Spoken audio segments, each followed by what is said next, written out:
চেন্নাইয়ে বাংলাদেশকে হারিয়ে ইতিমধ্যে টেস্ট ক্রিকেটের এলিট ক্লাবে ঢুকে পড়েছে টিম ইন্ডিয়া। ১৭৯টি টেস্ট জিতে ভারতের টেস্ট জয়ের হার এখন ৫০% পেরিয়ে গেছে। ক্যাপ্টেন হিসেবে দেশকে টি-20 বিশ্বকাপ জিতিয়ে আরও একবার মাইল ফলক স্পর্শ করলেন রোহিত শর্মা। তবে তিনি এখনও সন্তুষ্ট নন, কারণ এই সিরিজের শেষ টেস্ট জিতে বিশ্ব টেস্ট চ্যাম্পিয়নশিপের ফাইনালে যাওয়ার জন্য এগিয়ে যাওয়াই এখন তার লক্ষ্য। তাই এখন টিম ইন্ডিয়া মিশন কানপুরের প্রস্তুতি শুরু করে দিয়েছে।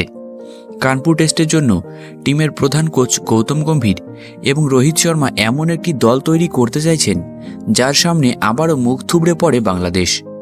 আর যেহেতু কানপুরের পিচ অনেকাংশে স্পিন সহায়ক, তাই এই টেস্টে বাড়তি স্পিনার খেলাতেও চাইছে টিম ইন্ডিয়া। একই সঙ্গে তরুণদের সুযোগ দেওয়ার কথাও ভাবছে টিম ম্যানেজমেন্ট। এই ম্যাচে কুলদীপ যাদবকে প্লেইং 11-এ অন্তর্ভুক্ত করার সম্ভাবনা রয়েছে। যেহেতু কানপুরের পিচ স্পিনারদের জন্য সহায়ক, তাই এই টেস্টে আকাশদীপকে বিশ্রাম দিয়ে কুলদীপ যাদবকে টিমে নেওয়া হতে পারে।